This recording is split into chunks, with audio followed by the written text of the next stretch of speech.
নমস্কার দর্শক বন্ধুরা, আপনাদের সকলকে স্বাগত জানাচ্ছি রেফ স্পোর্টস বাংলার এক নতুন উপস্থাপনাতে। আমি সোমনাথ এই মুহূর্তে দাঁড়িয়ে আছি গুয়াহাটি প্র্যাকটিস গ্রাউন্ডের বাইরে। এবং আজকে ইস্ট বেঙ্গল দল তারা কিন্তু তাদের ম্যাচ ডে -1 অনুশীলন সেরে ফেললো এই গুয়াহাটি প্র্যাকটিস গ্রাউন্ডে, এবং আগামীকাল বেঙ্গালুরু এফসির বিরুদ্ধে একটা অত্যন্ত গুরুত্বপূর্ণ খেলা খেলতে নামছে লাল হলুদ ব্রিগেড। এবং এই খেলাতে যদি ইস্ট বেঙ্গল অবশ্যই 3 পয়েন্ট পেতে পারে, তাহলে কিন্তু সেই লিগ শিল্ডের কাছে বা এই একটা প্রত্যাবর্তনের মরশুম ইস্ট বেঙ্গলের জন্য, সেই মরশুমের বা সেই একটা বলতে পারেন ফিরে আসার মরশুমের দিকে কিন্তু ক্রমশ এগিয়ে যাবে লাল হলুদ ব্রিগেড। এবং সেইখানেই কিন্তু আগে বাধা আগামীকাল বেঙ্গালুরু এফসি, এবং এই বেঙ্গালুরু এফসির প্রধান বাধা কিন্তু হতে চলেছে ব্রায়ান স্যানচেজ। অবশ্যই আপনারা ইতিমধ্যে জেনে গেছেন যে ব্রায়ান স্যানচেজ কিন্তু আগামীকালের ম্যাচ খেলতে চলেছে, এবং সেখানে কিন্তু মিডফিল্ডে অনেক বেশি ক্রিয়েটিভ প্লেয়ার এই ব্রায়ান স্যানচেজ। তিনি গোল করতে পারেন, গোল করাতেও পারেন, ক্রিয়েটিভ প্লেয়ার, এবং তাকে আটকানো কিন্তু একটা অসুবিধা হবে, যেখানে স্পেশালি ইস্ট বেঙ্গল একটা 3 ডিফেন্স নিয়ে খেলতে নামবে। এটা অবশ্যই ভিডিওর পরে আমরা বলছি, বাট স্টিল এই একটা আপডেট ম্যাচের জাস্ট বলতে পারেন একদিন আগেই এই কথাটা অফিসিয়াল হয় ইন্ডিয়ান সুপার লিগে যে পেয়ে যাচ্ছে, সেখান থেকে আপনারা জানতে পারছেন নিশ্চয়ই। কিন্তু এই ব্রায়ান সেঞ্চেজ যেহেতু খেলছে ইস্ট বেঙ্গলের মিডফিল্ডে, কিন্তু একটা বাড়তি দায়িত্ব নিয়ে খেলতে হবে তাকে আটকানোর জন্য, এবং সেখানে হয়তো আমরা মিডফিল্ডে একটা চেঞ্জ দেখতে পারি। আগের ম্যাচে আপনারা দেখেছেন মোহাম্মদ রাশিদ খেলছিলেন, এবং আজকে কিন্তু প্র্যাকটিসে মোহাম্মদ রাশিদকে মূলত সাইড লাইনেই দেখা গেল। তিনি অবশ্যই টিমের সাথে শুরুতে একটুখানি স্ট্রেচিং তো করেছেনই, কিন্তু বাকিটা সময় কিন্তু তিনি সাইড লাইনে সাইক্লিং করলেন, একটুখানি রানিং করলেন, কিন্তু মূল দলের সঙ্গে অনুশীলন করলেন না। অর্থাৎ সৌভিক চক্রবর্তী কিন্তু জায়গা হতে পারে ওই মাঝমাঠ পজিশনে। এবং আজকে প্র্যাকটিসে কি হলো সেটা নিয়ে যদি বলি, তাহলে অবশ্যই ইস্ট বেঙ্গল দল আজকে অনুশীলন করছে। প্রথমে অনুশীলনটা শুরু হয়েছে একটুখানি ফিটনেস দিয়ে, তারপর নিজেদের মধ্যে ছোট ছোট পাসিং খেলে, এবং তারপরে কিন্তু পুরো ম্যাচ সিচুয়েশন প্র্যাকটিসে ঢুকে গেল এই ইস্ট বেঙ্গল দল। এবং সেখান থেকে কিন্তু অনেকটা ছবিটা ক্লিয়ার হয়েছে কালকে প্লেইং ইলেভেন কি হতে পারে, বা প্রথম 11 জন প্লেয়ার কারা হতে পারে যারা আগামীকাল বেঙ্গালুরুর বিরুদ্ধে নামতে পারে। গোলে অবশ্যই প্রাপসুকান সিং গিল। ডিফেন্সের যদি কথা বলি, তাহলে 3 ম্যান ডিফেন্সও আবারও আমরা দেখতে পারি যুবভারতীর মাঠে। কিন্তু এখানে এই প্রশ্নটা থাকছে, যুবভারতীর যে এত চওড়া একটা পিচ, সেখানে 3 ম্যান ডিফেন্স বা 3টে ডিফেন্ডার কতটা জায়গা কভার করতে পারে।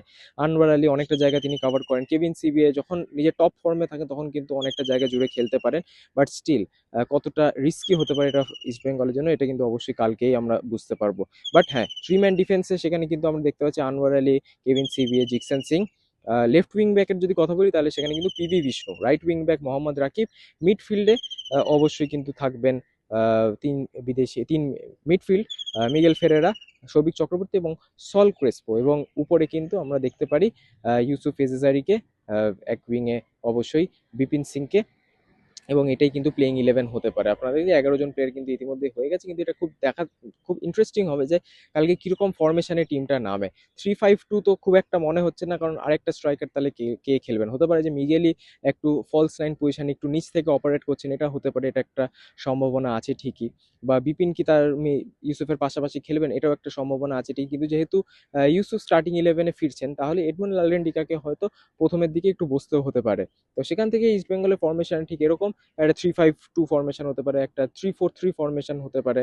বাট এটা কিন্তু অবশ্যই ম্যাচে বোঝা যাবে যে ফরমেশনটা আসলে কোথায় গিয়ে দাঁড়াচ্ছে। বাট যেহেতু উইংয়ে কিন্তু ব্যাঙ্গালোরের উইঙ্গারদের যদি কথা বলি, আশিক কুরনিয়ান আছেন, রায়ান উইলিয়ামস আছেন, সেখানে কিন্তু ইস্ট বেঙ্গলের ডিফেন্সটাকে সতর্ক থাকতে হবে। ডিফেন্স তো অবশ্যই বললাম, বাট রাকিব কিন্তু আজকে আমরা সেরকমভাবে দেখলাম না রাকিবকে এই মূল দলের অনুশীলনে। হতে পারে যে আগামীকালের ম্যাচে তিনি হয়তো স্টার্টও করলেন না, এবং ইস্ট বেঙ্গল হয়তো একটা অল আউট অ্যাটাকিং ফরমেশনে গেল। সেখান থেকে রাইট উইং ব্যাক পজিশনটাতে তাহলে কিন্তু খেলবেন বিপিন সিং, এবং সেই দিকে ইউসুফ এজারি কিন্তু পাশে তাহলে চলে আসতে পারবেন এডমন্ড লালেন্ডিকা। তাহলে এটা কিন্তু একদম প্রপার 3-5-2 একটা ফরমেশন হলো।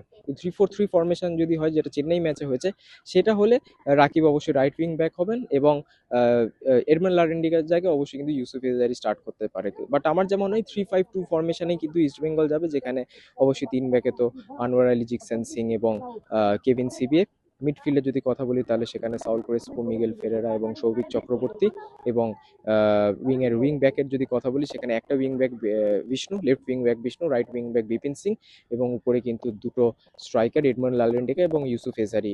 এডমন্ড হয়তো একটু নিচ থেকে অপারেট করবে, ইউসুফ একটু উপর থেকে অপারেট করবে, এবং এটাই কিন্তু একটা বলতে পারেন যে লাইন আপ হতে পারে আগামীকালের জন্য। তো অবশ্যই আপনারা জানাবেন যে কেমন লাগলো এই লাইন আপটা। খুবই attacking line up, aggressive line up, but এটা কি কাজের কাজটা করবে ইস্ট বেঙ্গলের জন্য? এবং অ্যাটাকিং অ্যাটাকিং লাইন আপ খেলানোর আরেকটা কারণ হচ্ছে ব্যাঙ্গালোরের কিন্তু যে ডিফেন্সটা full Indian defence, Rahul Bheke Chinglensana Singh এর উপরে অনেকটা দায়িত্ব থাকে সেই ডিফেন্সটাকে একদম সলিড রাখার। বাট এখানে যদি ইস্ট বেঙ্গল এই লাইন আপটা নামে তাহলে কিন্তু গোল খাওয়ারও যেরকম চান্স আছে, গোল করারও কিন্তু সুযোগ আছে। এবং অস্কার বুজনের আজকে কিন্তু প্র্যাকটিস দেখে লাগছে যে তিনি কিন্তু ফুল অ্যাটাকে যেতে চান এই বেঙ্গালুরু এফসির বিরুদ্ধে। তো দেখা যাক কালকে কি হয়। এবং অবশ্যই কেমন লাগলো আমাদের এই প্রতিবেদন অবশ্যই কমেন্টে জানাতে ভুলবেন, এবং অসংখ্য ধন্যবাদ এই ভিডিওটা দেখার জন্য। আগামীকাল আপনাদের সাথে আবারও দেখা হবে এই ম্যাচের বিল্ড আপে, আমাদের হার্ট ট্যাকের লাইভে ম্যাচের আগে এবং ম্যাচের পরে। অবশ্যই সেই লাইভগুলো জয়েন করতে ভুলবেন না। এবং আগামীকালের ম্যাচে ইস্টবেঙ্গল গুরুত্বপূর্ণ 3 পয়েন্ট তুলতে পারে কিনা সেই সব নিয়ে তো কথোপকথন থাকবেই। তো আগামীকালে আপনাদের সাথে আবার দেখা হচ্ছে। অসংখ্য ধন্যবাদ আবারও জানিয়েছি ভিডিওটা দেখার জন্য। আপনারা সকলে ভালো থাকবেন, সুস্থ থাকবেন। নমস্কার, দেখা হচ্ছে পরের ভিডিওতে।